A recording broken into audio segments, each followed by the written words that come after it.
All right, it's time for video number 6 of the Airstream renovation. And yesterday was kind of a difficult day because we had to make some frustrating decisions. But let me show you the biggest change here. Oh, where'd the kitchen go? Oh, sad, it is no longer. The heater would not fit, and then we just like, do we get another one and wait forever? And it was kind of ugly, and it wouldn't really match the other 3 wood things that were on the ground. I guess it would match that thing right there that's on the ground, but all the top I guess stays kind of the same. So there's a third thing for the cabinet maker, or carpenter, to design. And Tice, actually this is a little cheating, he got done this morning. I was up till 4 a.m. so I didn't get out till a little bit later. And we're gonna have to redesign that, and we put in 2 new holes for this heater. Got it in there, even plugged in the propane to it. Those are the wires will come out. Put a little extra flooring so he could, attach that to that. And, yeah, we messed around with all these wires, opening it up. That was just a mess. I think it's just like, let's just scrap all that wire that they had going on. Flipped them all on. Try to figure out those lights, that little cord right there, to see where it matched, and just kept on testing and testing with his multimeter right there, and we couldn't figure out those lines at all. So we're trying to put this, and was this done? I'm not sure, but we're getting ready to put that in and seal off the rest of the opening. And I'm figuring, since there's going to be some wires for the solar panels, that I'm just going to wire it right here into the fridge, because a lot of the other wires will go down this fridge duct, and until I can find, I can always switch later. We need some wire for that, though. Today's goal is kind of to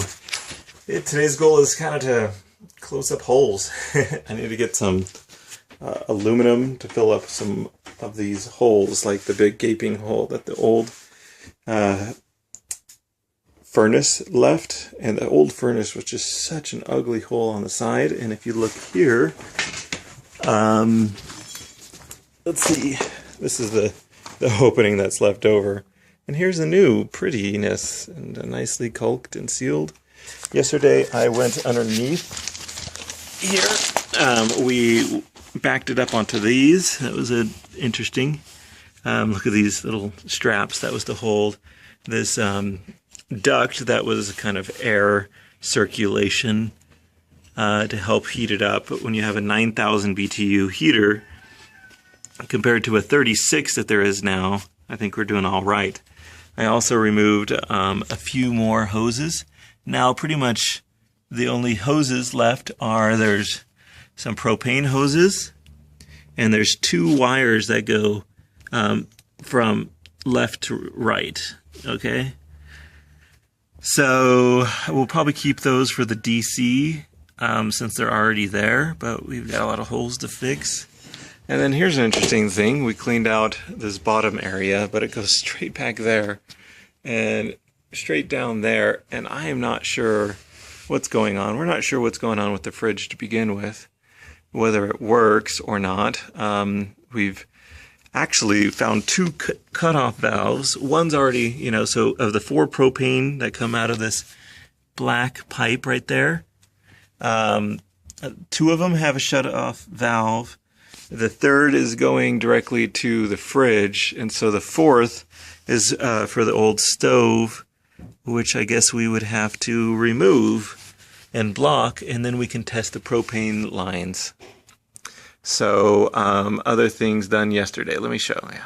Oh, and this probably isn't for the faint of heart, but we did find a couple of critters. That's the pleasant way of saying it. Long since deceased. And inside of there, I put on some red caps here. Put these on because they weren't when I drove here, and that was annoying. So I had to reconnect this. And then we go around to the side. Well, that's been done. That was already done. I put a latch here, and we found that the power can go straight down there. That was one of my first times doing a riveting job, and wasn't that pretty. But you can see this duct isn't pretty either. And I probably should remove the rest of those things. Tried a little bit of wire brushing on the axle just to get rid of the rust. Go around to the side here. Okay, I spent a lot of time on this door. It would, when you went like this, it would wiggle back and forth, up and down. So really didn't have a good seal because it was all kind of broken. So I did rivets, rivet. Oh, gotta cut this one off. I did a bunch more rivets. All those shiny ones are the ones I did, and that's just the one side. On this side, I did a few more right in here. I fixed almost all the ones that involved this latch right here. Got replaced. So yeah, this was kind of my big job last night, and I finished at 3:30 in the morning. Oh, and then on this side too, all those were replaced. Oh, windows. Yeah, I worked on windows a little bit yesterday. So I started to just like, let's seal up the windows. So I started to put these latches on. Still got a few more to do. Oh, and I did a lot of wood. So as you can see, it started to get there. Well, I started this the other day. But I did a bunch here and just trying to get it down a little bit faster. And then, yeah, it was late last night that I started doing here. And then inside of here, I found this cool black. So it's not sticky anymore, so I can put stuff in there without too much hesitation. I need to clean it off to get rid of the whiteness with like the mineral spirits type stuff. So there was a lot done there. Much stripping going on yesterday. I stripped all day long. Oh, my stripper. Okay, anyways, that is the update, I guess, for what we did yesterday. Now, time to have fun today.